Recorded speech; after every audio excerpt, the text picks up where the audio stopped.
Yes, and here we are.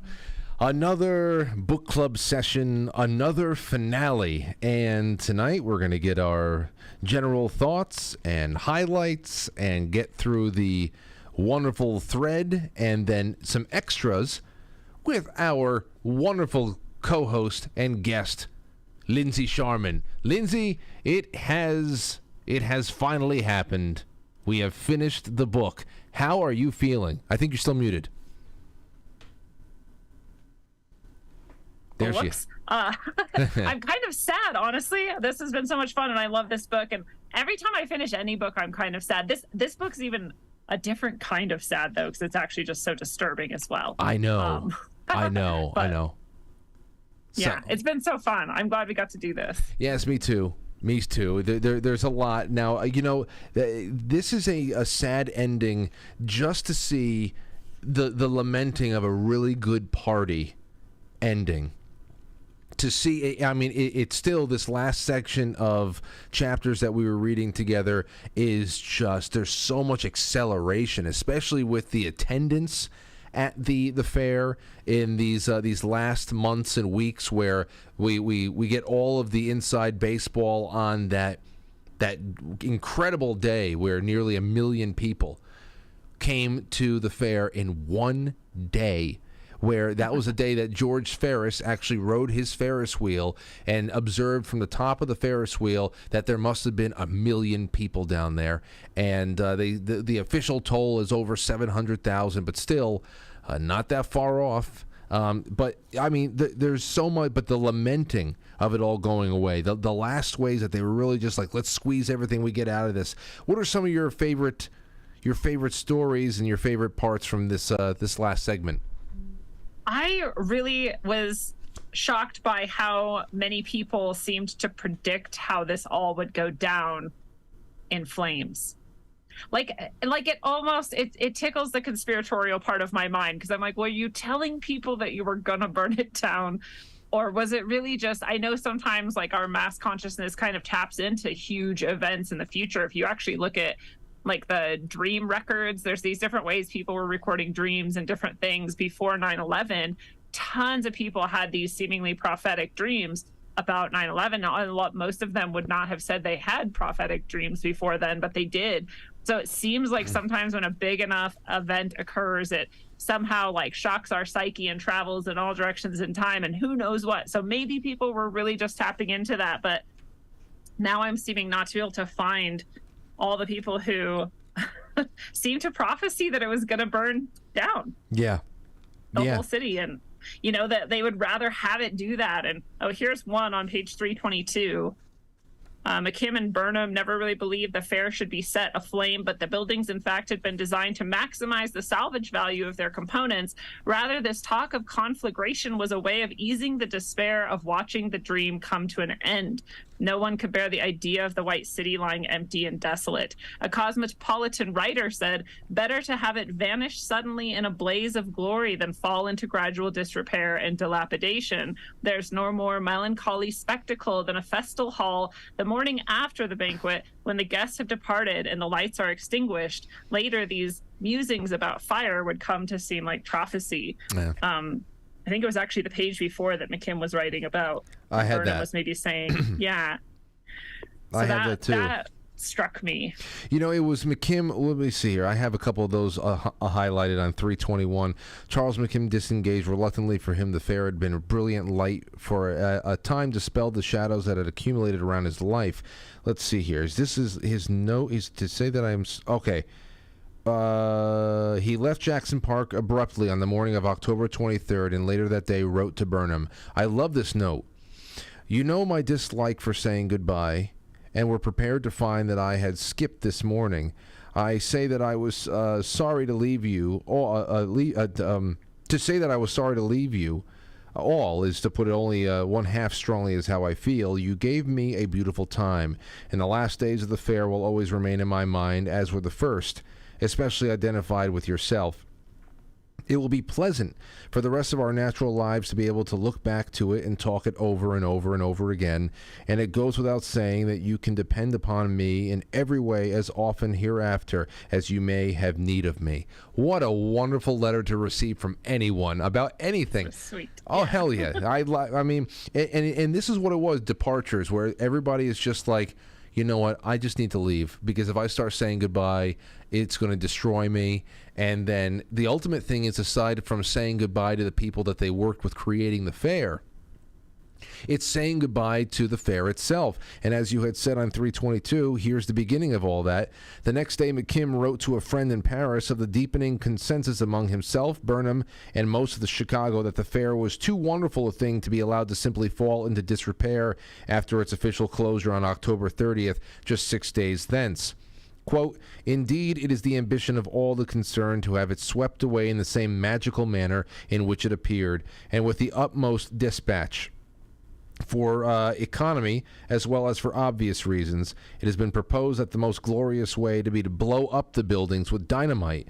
Another scheme is to destroy them with fire. The last would be the easiest, and as you wrote all about that, the grandest spectacle, except for the danger of flying embers in the event of a change of wind from the lake. So to think about, they're just, you know, when a carnival leaves town, they just have to take the tents down and drive off. But you know, they had created it wasn't even just a futuristic metropolis. It was an ode to ancient greatness, as well as a future that is so far beyond space age, especially to even us right now. It's something else, and they're wondering, how do we pack this up, because it can't be left here to rot. It is too unbecoming of what we built. And we know, based on how they built it, it would rot, and it would burn, and it would like molder. I mean, that what do they call it? That staff that they use to make it quicker to put up all these walls and all of these embellishments is it's nothing. It's not going to hold together. So the steel could be reused like they planned.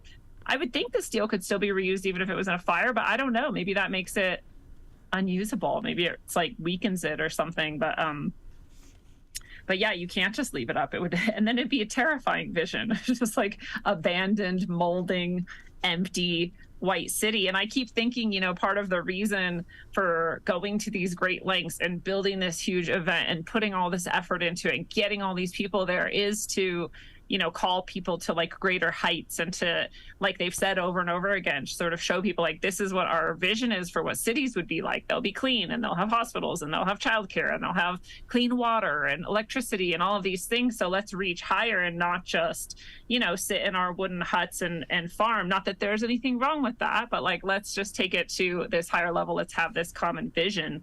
And you wouldn't want that to then be associated with like rot and despair and things falling apart. So I totally understand that vision of it just blowing up or burning down being even better.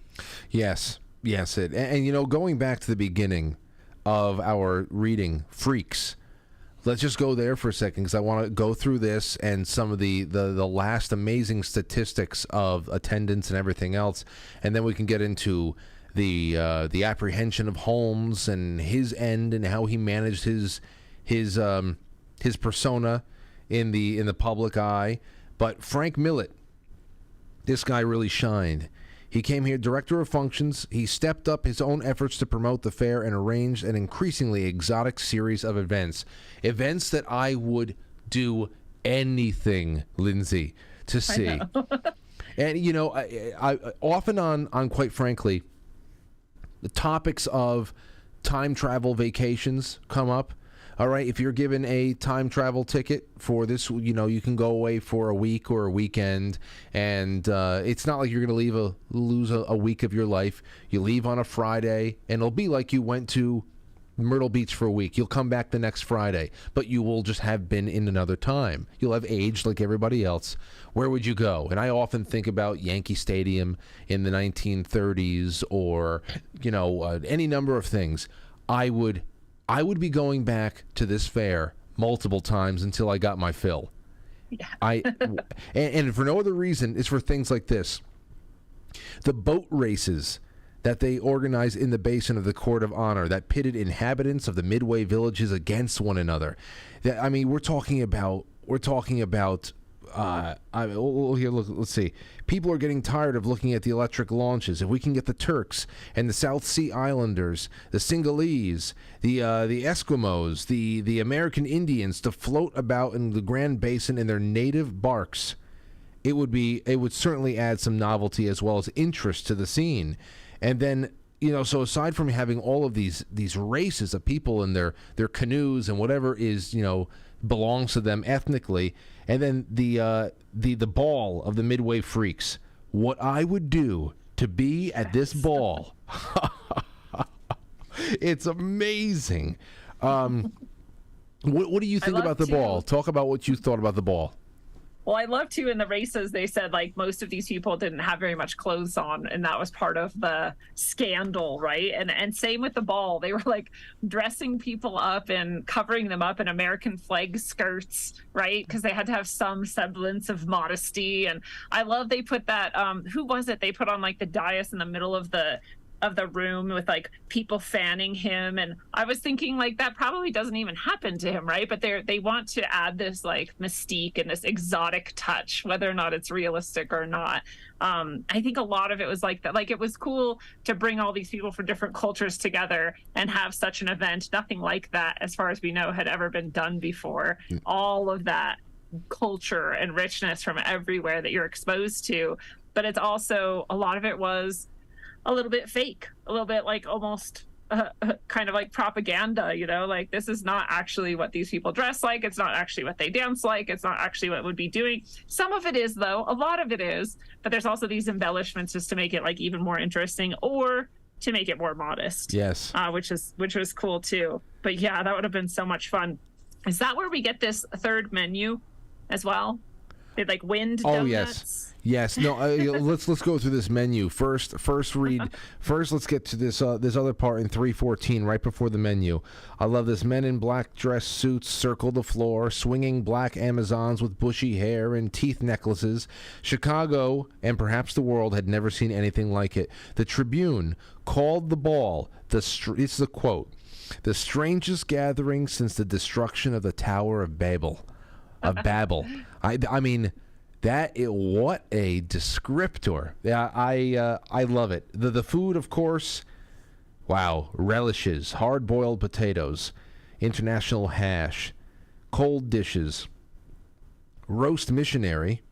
I was like, is this cannibalism or is it just something I don't understand? I don't What's know. A roast missionary? West coast of Africa, jerked buffalo, stuffed ostrich, boiled camel humps. Is that real?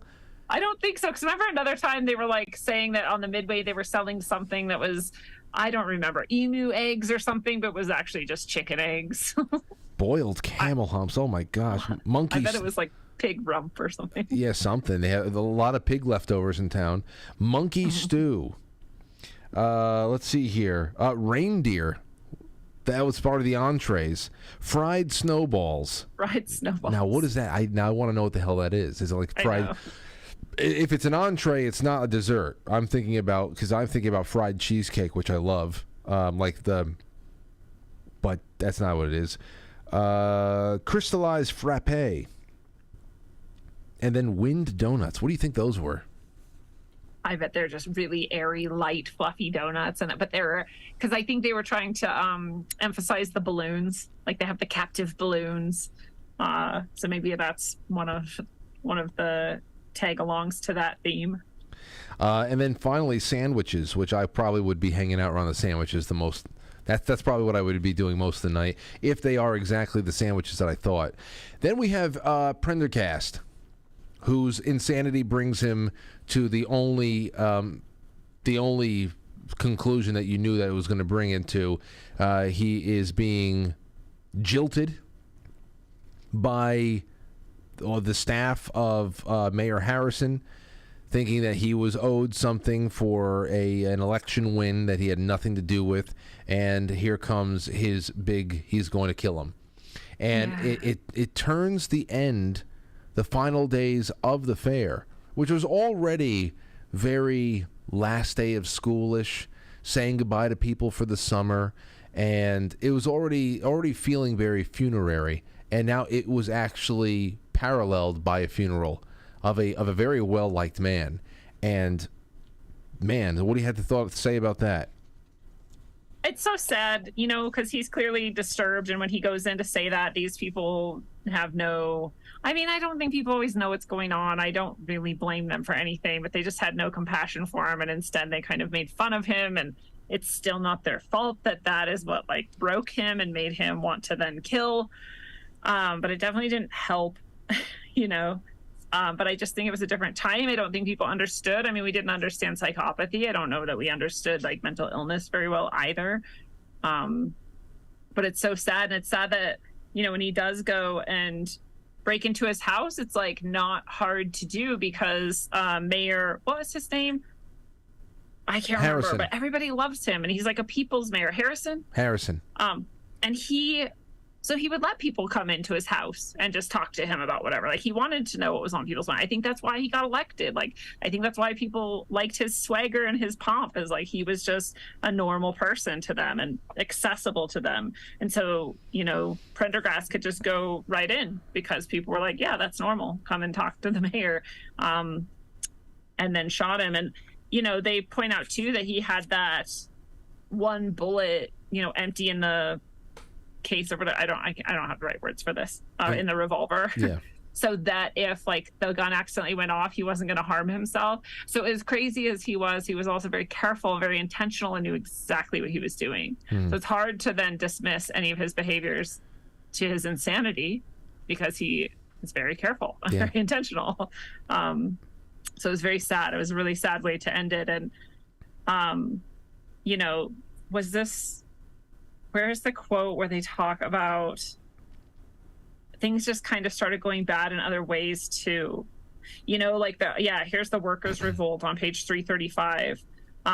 We have all this socialist and communist sort of risings at this time. This is actually a time in the U.S. coming up where we see the most socialist and communist politicians get seats ever. And we have all these workers' revolts and general strikes and things like that. It's a really interesting time in history. And that's starting to build up. But we also have this massive unemployment and the economy crashing. And they have this super great quote, if I can find it here, about, you know, the white city had built people's dreams up and invited them to this view of the future and all of this high energy. And then when it was falling apart and Harrison gets murdered and things start, you know, going downhill and you're saying goodbye, the Black City was welcoming them back with open arms to just come be in the smoke and the filth and the wretchedness and have nothing again. It reabsorbed, it brought everybody back to reality, that it was only ever going to be a dream. And it's it's incredible. You know, a little bit more on the bigness of the event on page like 318-19. I had this over here.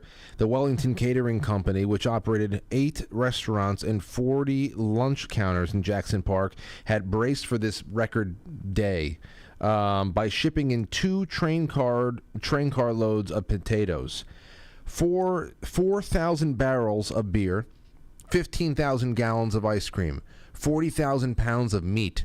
Its cooks built 200,000 ham sandwiches and brewed 400,000 cups of coffee. I want a ham sandwich and a cup of coffee right now.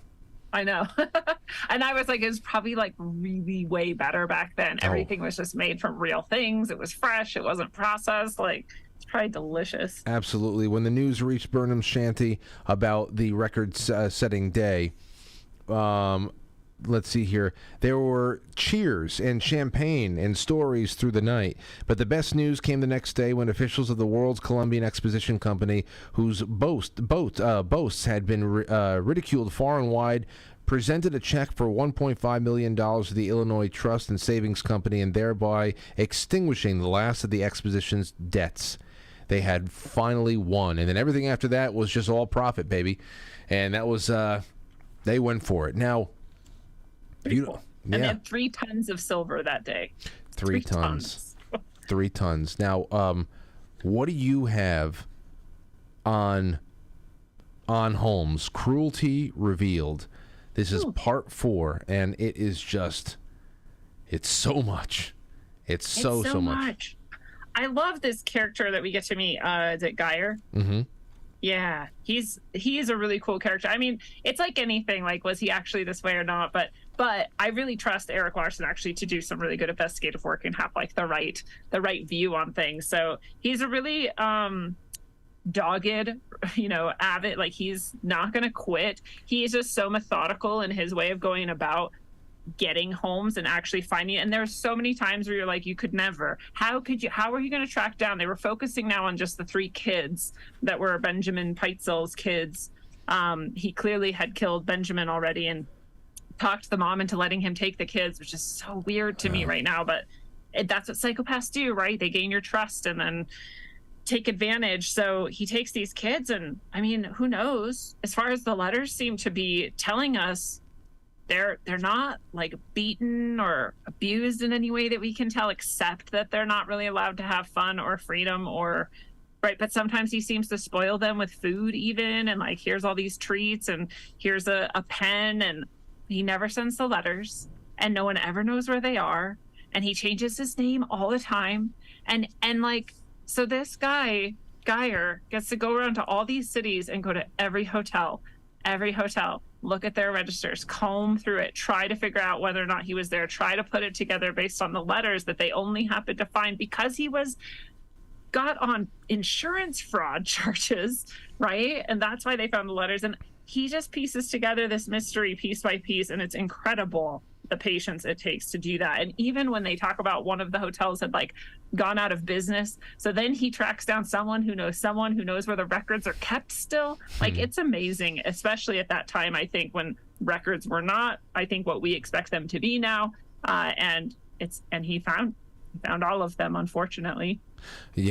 Yes, and then of course we have the arrests, we have the time in prison where he's even charming his prison guards, and this is the part of the book where I was wondering how many people were going to watch or read this and say to themselves, a sociopath, psycho, antisocial, crazy person who has absolutely no regard for human life, no regard for human dignity, freedom, anything like that, to the very end is playing to the court of public opinion, releasing books from within prison. The first thing I think about are people like Jim Comey and everybody else who leaves government after being part of treasonous operations, and then what do? First thing they do is they write themselves a little memoir. How they're a hero. They go to MSNBC to hawk their books and all that stuff. And I was saying, wow, even the 19th century psychos knew that all you got to do, or if you have anything to do, write a book, bring it to the public, and hopefully somebody out there, there are teams that form, and maybe somebody on that team is on the jury. I don't know. It didn't work for him, thank God. You think that there are how many copies of that book do you think are still in existence? Well, I went looking because that's what I do. And that's how I found those pictures of the wrong book, the wrong exposition, and all sorts of stuff. But I found someone who has, I guess Holmes wrote 2 books. So one of them is a memoir that we hear about in this, and then there's another one. And somebody in the more modern times has gathered both of those books and then written his own, addendum or addition to this. And part of that includes this conspiracy theory that Holmes is actually Jack the Ripper, which a lot of people are like, no, I mean, there's literally no way. There's this and this that contradicts that. And there's other people that are like, no, these other things are perfectly aligned, like it's them. So I don't know. I haven't looked into that. But that book exists, and I'm so sorry I didn't actually keep the title of it. But because I was going to go try to actually get it and maybe look into it a little bit. And then I was talking to you earlier today, I realized, like, I don't really want to know any more about him. Like, I don't really want to give him any more energy. Like, this was dark enough, actually, and I don't really enjoy looking into psychopathy more than I've already had to in my life. And so I don't think I'm going to go look at it. But that is exactly why he wrote it, is to convince people of him. And I bet if you're reading it, even knowing what we know, some part of you starts to have compassion for him, because that's what psychopaths do well. They know us, and they know how our emotions work and how our psychology works. And so even if you're aware of it, it can be hard to detach yourself from that process. So So I don't think I'm going to read it. Good for you. Good for you. Spare yourself that exercise. But at the end, when there was nowhere else to go, and it was just him and the hangman's noose, there is, there are the confessions. And even in the confessions, I thought it was very interesting that there were distortions and lies. Even in the there are a lot of things that he spelled out with perfect detail. Horrible things. So even then, you feel like, why not just come clean? Why is there still things that, he's listing victims that are still alive, confirmed still alive. So maybe it's just the fantasy of the people he wanted to kill, and they estimated maybe over 200. Maybe over 200 people. I mean, think about how many college-level anatomy skeletons that were hanging in schools all over the country were some of his victims. Tortured victims of murder. Yeah, because that's the thing. He didn't just kill people nice and quiet. He built that entire castle of horror in order to be able to torture people. Yep. That's why they're soundproof, right? And when they go through and document everything they found down under the crazy castle, it gets even worse, because you're like, well, nobody even knows then who, there's a hip bone and a shoulder blade and just random bones around, buried in different areas in little vats of acid or different chemicals. And it's like, he shipped a bunch of these off to be skeletons, but then he also had the remains of all of these people, and then there might be some that aren't even associated with this time in Chicago, right? He may have been killing since he was young. We remember way back at the beginning, they mentioned a childhood friend of his that died when they were together. Yep. So there's the indication that maybe that was his first murder. So yeah, some people have said maybe 1,000 over the course of his life, right? And who would know? How would we know? How would we know? Only God knows. And that's what we have. So let's go to our thread, because I want to look at some pictures with you. You have some pictures that you picked out. We're gonna go through some pictures and then a little something else. Here we go. Jalen Wennings said, had Thursday afternoon off. I went home, kicked up my feet, and read the whole final session in one sitting. Once the search for the children started, I couldn't put it down. I had finished enough, though. I knew it would be grisly. Thank you for the book club. I set a goal this year to read 12 books, and Devil in the White City was number 10. I'll probably skip The Godfather, mostly because I read it just a few years ago, but I will flip through it to refresh my memory because it's a favorite of mine, and I still want to engage in this awesome club. Yes, please do. Please do. Gal2 2021 says, thank you, Frank and Lindsey, for your great hosting of this most interesting story. The divisions you chose seem to follow the different moods that Larson so skillfully created in each section of these parallel accounts. This last section felt depressing overall. Although this Gilded Age led to many accomplishments and advancements, the assassination of Mayor Harrison and the filth, starvation, and violence which became widespread after the exposition's closing, seemed to slam the door shut on the good feelings and the highs created for those few months in the White City. As Larson put it on page 333, quote, Harrison's murder fell upon the city like a heavy curtain. There was the time before, and there's the time after. Don't we all know that feeling? Yes, we do. At the same time, Larson gave us the hero, Detective GETTR, who finally brought an end to Holmes' murderous career, a good way to end this long, fascinating story. Like Jalen, this book club has pushed me to start reading a lot again and to broaden my reading choices. Thank you both. Well, thank you. Great. Robert Solario says, the ending chapters write of the untimely deaths of and of those without the money to pay for their burial. There's Burnham, Olmsted, Ferris, Root, Millett, Buffalo Bill, Sullivan, and the evil associated with Holmes, the deaths of GETTR, the warden, the jury foreman, the priest, all with such short period of time. Yet we have Sol Bloom. He began as an entertainment impresario at the age of 23 in 1893.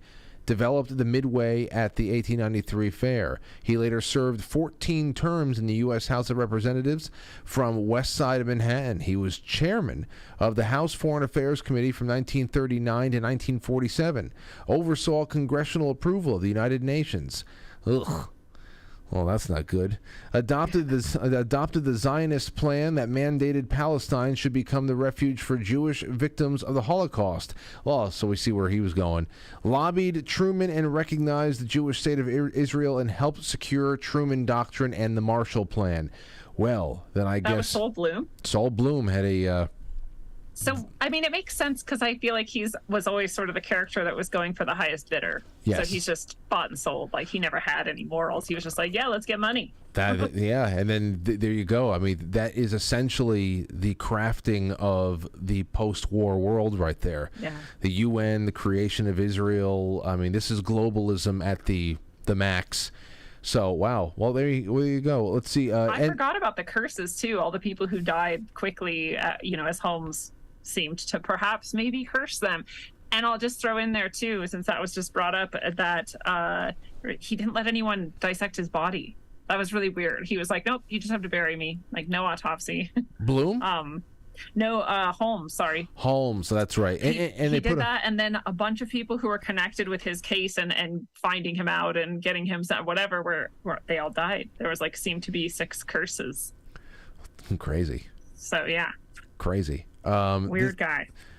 Yeah, but what they put him under an unmarked grave under 10 feet of concrete? Is that right? I forgot that part, too. I don't know. It's in the last bits. There's something about concrete. Yeah. Okay, this is from Krista. Says, page 370, the Chicago Times-Herald took the broad view and said of Holmes, quote, he is a prodigy of wickedness, a human demon, a being so unthinkable that no novelist could dare to invent such a character. The story, too, tends to illustrate the end of the century, end quote. Erik Larson certainly did not invent Holmes, but he skillfully crafted his essence onto paper some 2 centuries and 1 millennia later. The story within The Devil in the White City, in Larson's own words, page 393, the juxtaposition of pride and unfathomed evil struck me as offering powerful insights into the nature of men and their ambitions. The more I read about the fair, the more entranced I became. So what did you think about The Devil in the White City? I tend to think, Krista says, that the book is usually far better than the movie, but I think this material would provide the rare opportunity for the screenplay and subsequent film to be even better than its original source. I found the first half of the book to be more exciting than its latter counterpart. Larson's use of vocabulary was at times distracting and pompous, but overall, I really enjoyed his style of writing, particularly his ability to end a chapter sequence leaving you wanting to know more. I would rate this book a solid 4 out of 5 stars and hope that someday it's given a moment to shine on the big screen. I like that, yeah. Yeah, I do. I think he kind of chose that pompous language on purpose, though, because like you said, this is like the Gilded Age. Like he's kind of maybe reflecting the pompousness that was inherent in that time. Yeah. Yes. Yeah, well, it is a very snooty book. No doubt about it. And it's a snooty group of people doing a snooty event. Very snooty group of Freemasons. But I would go decked out. I would have I don't know what kind of a hat. I guess I'd go top hat, whatever the hell. I would do it, and I would live it up, and I would act the part. Oh, it'd be great. Let's see. So fun. NJSF. He says, the book definitely did not disappoint. Had read Larson's In the Garden of Beasts and completely loved it. In that book, there were less interweaving of threads and was very riveting. I'll start with the remaining aspects describing the dimension of the fair that stood out to me, especially on Chicago Day. Quote, lost children filled every chair at the headquarters of the Columbian Guard. 19 spent the night and were claimed by their parents the next day. Collectors accompanied by armed guards went to each ticket booth and collected the accumulated silver, 3 tons of it. They counted the money under heavy guard. I enjoyed reading about all the other Burnham contributions after the fair. Quote, Burnham created the city plans for Cleveland, San Francisco, and Manila, and led to the turn-of-the-century effort to resuscitate and expand L'Enfant's vision for Washington, D.C. He persuaded the head of the Pennsylvania Railroad, Alexander Cassett, to remove his freight tracks and depot from the center of the Federal Mall, thus creating the unobstructed green that extends today from the Capitol to the Lincoln Memorial. I'm telling you, this book, you learn a lot. And so many others, including his focus on the proposal for the Lincoln Memorial while aboard the Olympic. I also liked how it came to be recognized that Burnham became a better engineer after Root's death. Here's a quote. The fair allowed him to fulfill his pledge to his parents to become the greatest architect in America. Both Harvard and Yale granted him honorary master's degrees in recognition of his achievement in building the fair. Root's death had crushed Burnham, but it also freed him to become a broader, better architect. And here's another one. Ellsworth concluded that Root's death brought out qualities in Mr. Burnham which might not have developed as early as Root lived. The common perception had always been that Burnham managed the business side of the firm while Root did all the designs. Burnham did seem to lean more or less on Root's artistic abilities, Ellsworth said, but added that after Root's death, one would never realize anything of this kind or ever know from his actions that he ever possessed a partner or did not always command in both directions. So then there's more did you knows. The fair prompted President Harrison to designate October 12th a national holiday, Columbus Day. Oh, there you go. And now that has been ruined, just like the city of Cleveland, that Burnham designed, and also San Francisco. It's all been ruined in modern day by the same people, by the way. The Japanese temple on the wooded island charmed Frank Lloyd Wright and may have influenced his evolution of his prairie residential designs. It is sad to realize that Sullivan's side seems to be predominant these days in telling about the arrogance of the zeitgeist. Let's see here. From time to time, he came to Burnham for money, although whether he sought outright loans or sold Burnham artwork from his personal collection, it is unclear. But Sullivan laced his 1924 autobiography with hyperbolic attacks on Burnham and the fair's impact on the masses. There's much, much more over there. NJSF leaves you a lot, and I hope that you go and check it out. Let's see. Here's another one. Reddit Dive Into Anything. This is a cutaway of the murder castle. John Carroll puts it up. You know what, Lindsey? Yeah. I'm going to send this to you because you're going to do a screen here. Let me put this in the chat. Okay. I'm going to give you the link because you're about to do a screen share as we go through all of the some of the pictures of the fair. Include that in your picture. Let's start with that first. Okay. First, let me make sure. Thank you, John Carroll. And Mary, the last one over here, Mary says, Frank, really enjoyed the book and the connection to real life. The Charles Morse Museum here in Winter Park, Florida, is home to the Tiffany Chapel. Turns out was first displayed at the 1893 Chicago World's Fair. Going there with my daughter this weekend. Tiffany Chapel.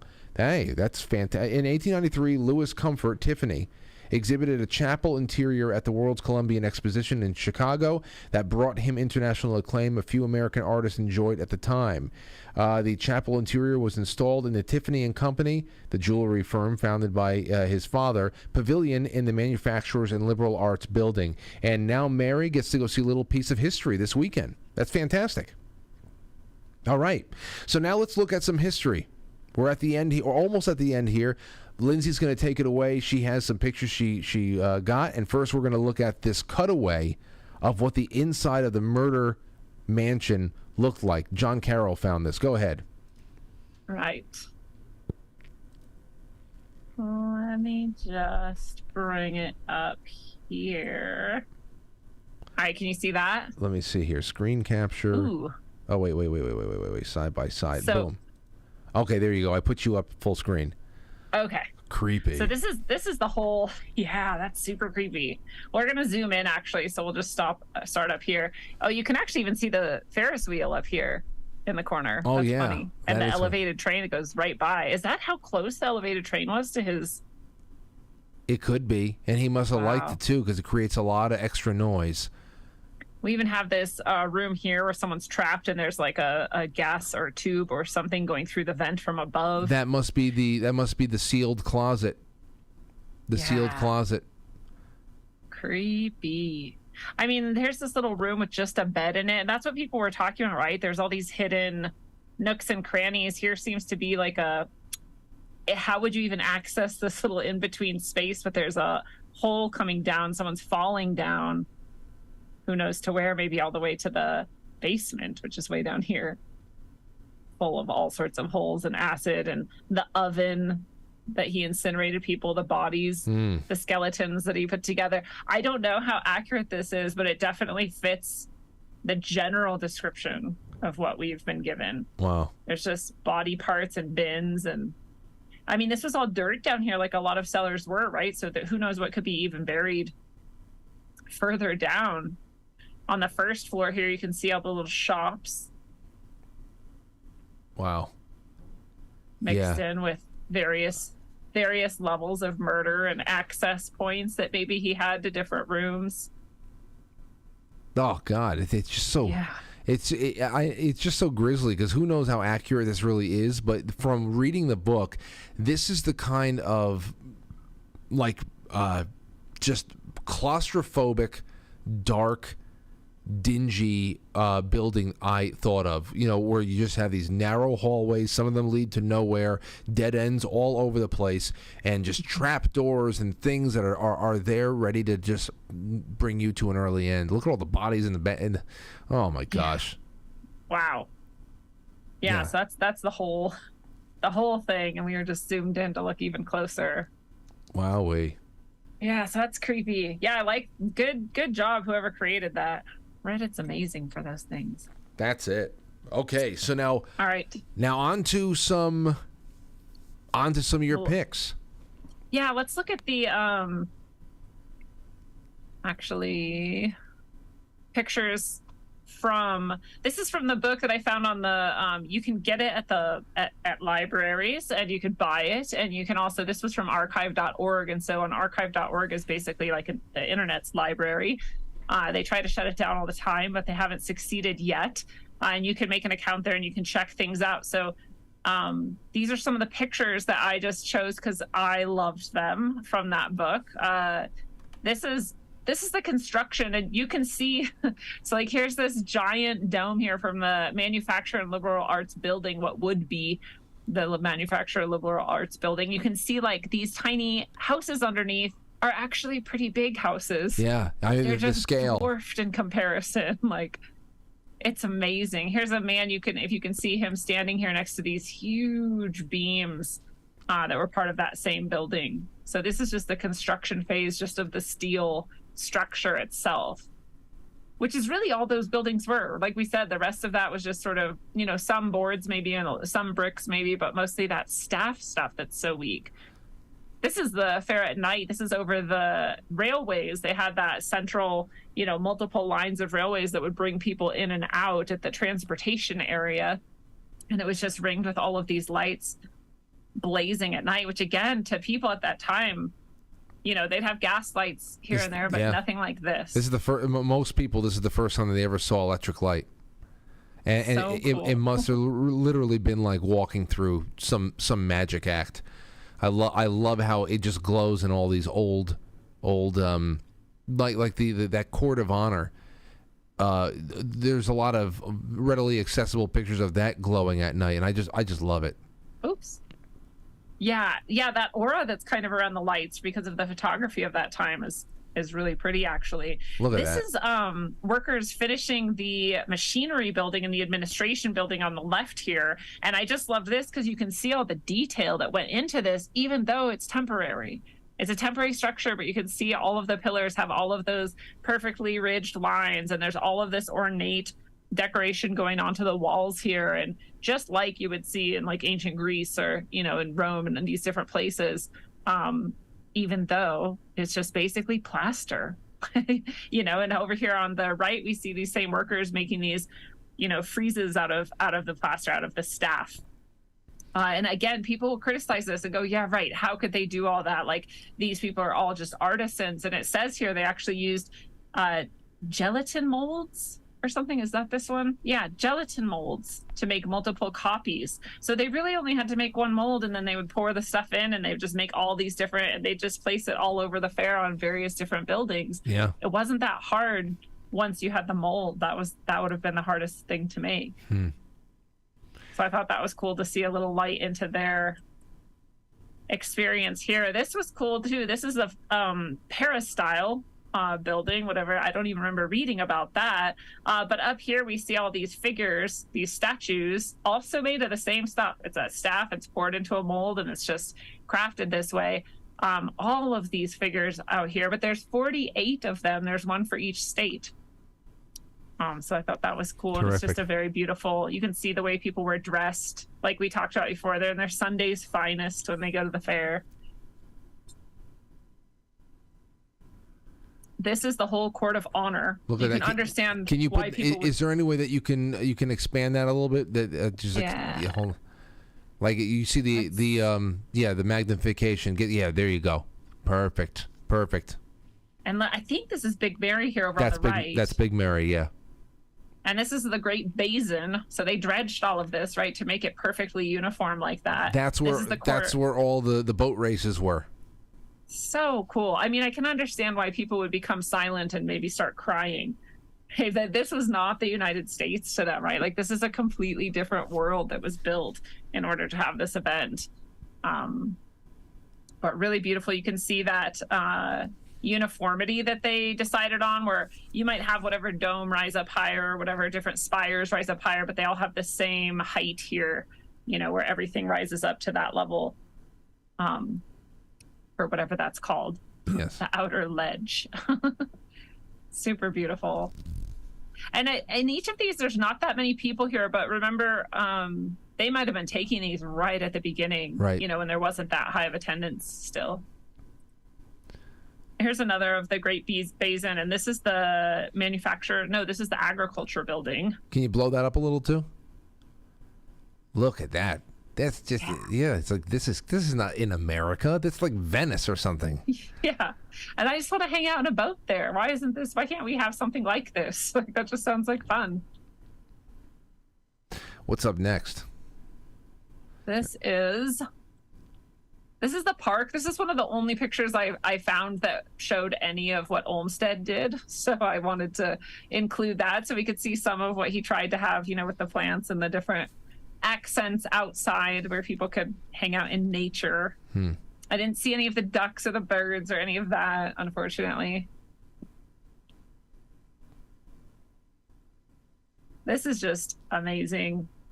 This is the balcony. So this is up on the top of the administration building, where you could go up and look out on the fair. You see the Ferris wheel over here. Oh yeah. I mean, in the that's how far away it was. Yeah. Wow, but still, it's still so massive.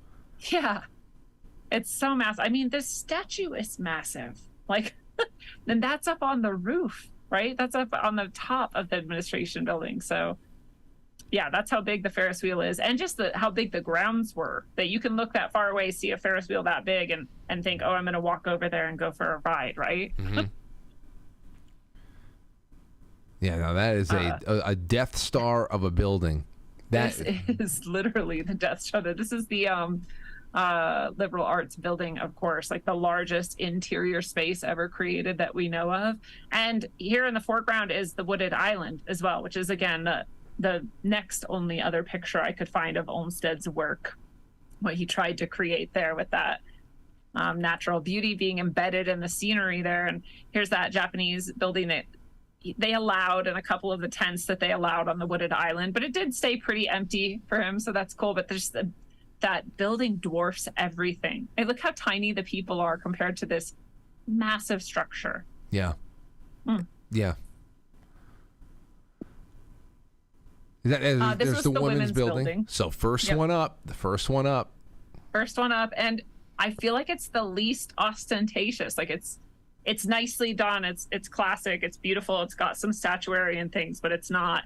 All the other ones I feel like are just reaching towards God. And the women's building is like, well, just be modest.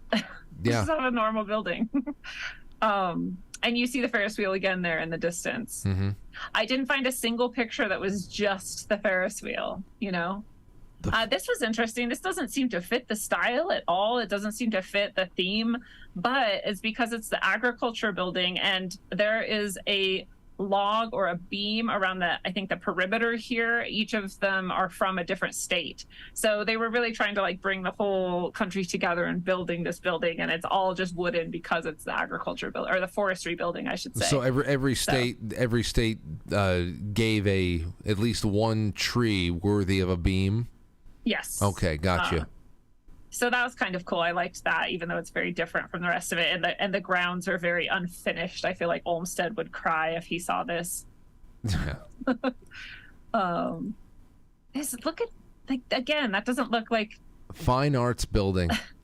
It looks like another world. See, this is what I'm talking about, where it's almost, and I'm looking at everybody in the chat room talking it up too, and Krista said, putting it out there, how there's just so many of these pictures that we're finding in all these PDF threads too, and this is, there's so much of these kinds of views, and it's almost as if you're able to send a camera back to maybe like 100 BC to 200 AD, and just try to capture something of Rome at its height of its influence. I mean, it looks like we're getting a chronovisor view into the ancient past, and they have brought that majesty right here. And I totally get why we have a conspiracy theory that this never even happened, right, and that these are actually, how the world used to be, and I don't know, that these are the few remaining images before the Great Reset or something, and it wasn't that long ago, because it does seem crazy. Look at even just all these little details up here on the edge of this, roof, and you're like, what? How did they do that? But again, it was all just like plaster and mold, and it's not that hard once you have it. It's pretty impressive though, and these boats in the foreground, it really does. You feel like you're in a different time. How many more in this? How many more in this image set? I think just like 8 more or so. Which one is this? This is an overview of the whole sort of fair from one angle, and I just liked that it was a little bit bigger. It showed how many people might be walking around at any given time, a different angle of it. This is just the different cultures that were there. So we have Norway on the right here and Sweden on the left. We had way more than that, but I just wanted to include at least a couple of. They had their traditional styles represented, so it really was a world's fair. Oh, definitely. This was the weirdly, this is the manufacturers and building, and it just had this giant rotating globe. And again, you can kind of tell the scale based on the little devices and wheels around down here that someone might push with their hands, and this is how big this globe is. Is that a lawnmower? Is that an early lawnmower up top or something? I don't know. These are all going to be used for manufacturing and distribution. Oh, it's the agriculture building, so yeah, I think you're right. I think it would be like hay threshers and lawnmowers. Yeah, something that's tilling the earth. So it's a massive globe, which again, the conspiracy theorists, some of them might say, well, that's just conditioning, early conditioning here with the globe. I'm not one of them, but I know they'll say it. This is cool. This is refrigeration in the, I forget what building that was. Oh, this is the one that burned, right? This is the refrigeration building, actually. So this cart is meant to be like, hey, we can have train cars now and whatnot that have refrigeration, so we can get meats and different things across the country. And I don't know if you ever read East of Eden, but that's one of the plot points, is refrigerated car technology comes along and they can ship things that are refrigerated. No, I didn't read that, but this is... it's a fantastic book. People hate it. They hate it so much because they think it's Steinbeck's worst book. And I'm like, I don't know. It's one of my favorite books. But this is for the children's... Is the daycare? It's the women's... Well, no, but maybe the daycare was in this building. I'm not sure. But this is the women's building, which therefore had to do with child rearing. So this is like the modern classroom idea. And remember, at this time, there was no real formal, forced, education. It was just starting to come about. rather. And so it was getting more and more embedded in our culture. So they were, showing people like this is the ideal classroom, and it's based on at the time the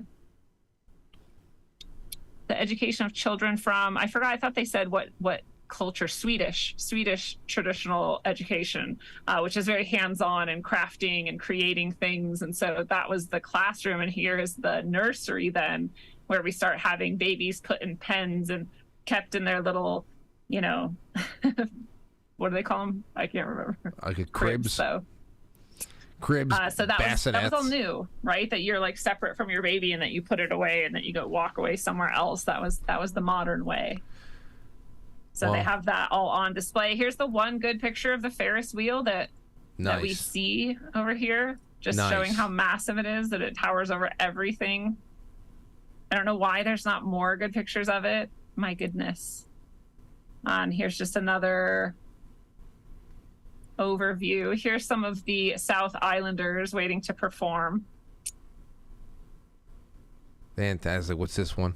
This is the elevated rail. So you can see it coming in. It kind of curves around. It's just pretty impressive. They built even the rail just for this. Mm-hmm. And here is the final pictures. This is that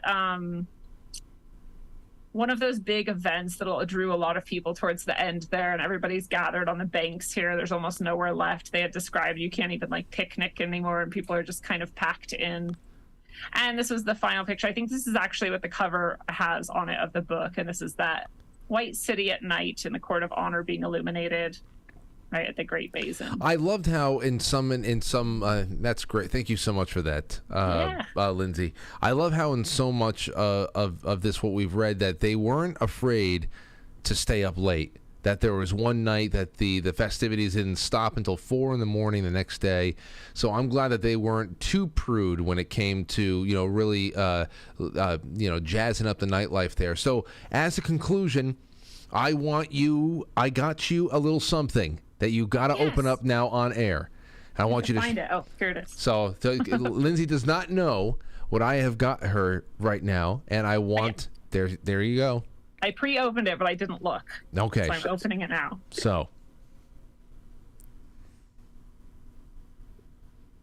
she's opening. It's not a bunch of moths. There you go. Why is it like stuck? Oh, it got stuck to the in many places. So this is a parting gift, and also it's a little something to bring everybody else in on a nice little on-air exchange. Let's see. Wow. Now, do you know what this is, Lindsey? No, this is so cool. This hold it up to the audience so they can. Can I take it out? Absolutely. Okay. Yeah, you can do it. I got. How cool. Now, this, ladies and gentlemen, that is a Colombian $50. It is a coin issued by the Bureau of the Mint in 1892 and 1893. First traditional United States commemorative coin ever. It was issued both to raise money for the funds for the 1893 Columbian World Exposition and to mark the quadricentennial of the first voyage to the Americas by Christopher Columbus. Now, there was a lot of 50 cents. It's about 90% silver or so, and there's a good chance that this was used at the fair. But no matter what, it was a part of the fundraising effort for the fair. So you actually have a little piece of the history of the fair. Now, I have one for myself as well, and I would say, ladies and gentlemen, these are fair. Oh, cool. They printed a good amount of them, and some of them, I think 5 million of them were struck. Many of them were melted down afterwards. And maybe about 1 million or so was in circulation. So if anybody in the audience wants one for their personal collection, it is not out of the realm of possibility for you. I'm sure you'll find them all over the place. But now you got that. That's so cool. Thank you, Frank. You got it. You got it. Thank you for doing this with us. People really enjoyed your presence, and I can't wait to do another book with you one day. Yes, absolutely. Anytime has been a blast. Thank you for having me. Thank you for this gift. It's so cool. You got it. Enjoy it. Put it with all your personal items now. Ladies and gentlemen, thank you guys and gals so much for being here. Lindsey, where can people find you in all the days to come from now? Well, thank you, everybody, for going through the book club and doing this amazing journey with us. And you can always go to rogueways.org. That is my hub for everything that I do, the show, the books, the sessions that I work with people one-on-one, and a trillion other things. So rogueways.org is the place to be. And I hope to see everybody over at Rogueways on Rockfin and on the podcast or anywhere else. It's super fun, and I'm sure we'll be talking again soon. I hope so, and I hope everybody follows you over, and thanks again for everything.